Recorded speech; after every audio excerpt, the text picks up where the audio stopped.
a vítejte u dalšího videa. Dnes vyrážím na jednu vyhlídku, která alespoň podle internetu nabízí nádherný výhled. Nicméně jsem tam ještě nikdy nebyl, takže se chci podívat osobně, co ta lokalita vůbec má za možnosti, i z hlediska nějakého budoucího focení. To počasí dneska vypadá poměrně slibně, ty maly jsou zatím parádní a jestli nám to ještě zasvítí slunce, tak si myslím, že by mohlo být zaděláno na opravdu dobrou fotku. No, techniku mám s sebou a jestli vytáhnu z batohu, to uvidíme.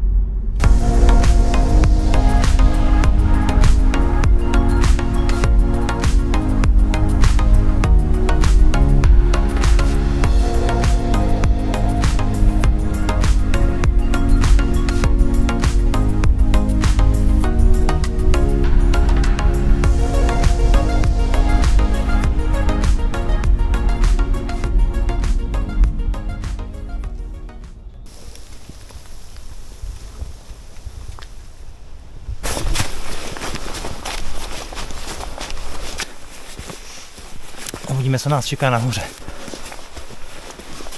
Jenom bahno. Jenom bahno. Už jenom ta cesta k té fotografii je nádherná.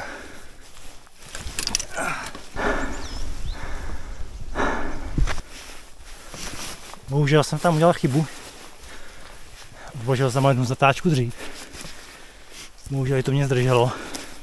Mely jsou zatím poměrně hustý. Takže když slunce sice vyšlo, tak se zatím nic moc nekoná. Jsem nahoře, pokračuji ještě kousek přímo na vyhlídku.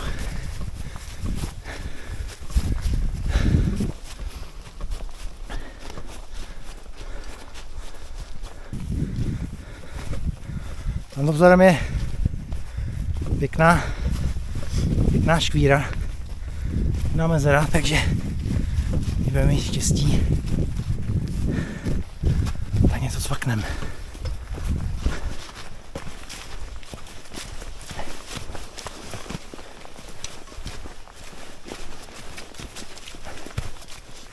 Já vím.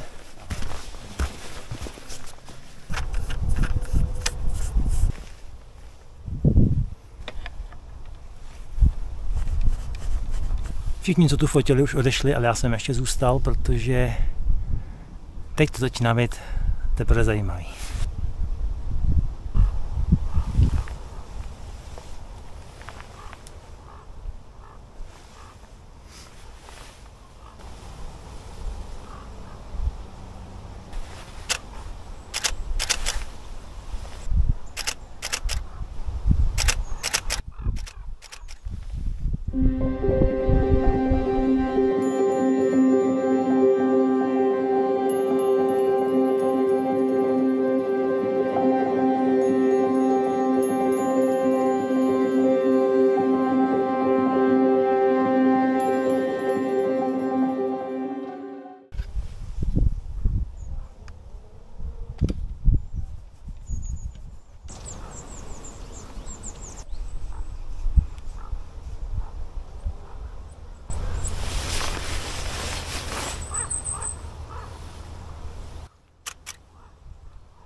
Teď jsem to zbalil a zde je krásný světlo.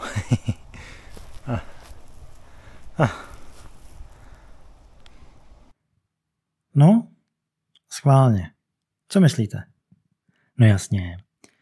Znova jsem to rozbalil. Tohle světlo tam prostě nemůžete nechat. To prostě nejde. Ode mě pro tuto chvíli všechno. Já se s vámi rozloučím. A vy už si vychutnejte poslední fotku z tohoto výletu. Mějte se hezky. Ahoj.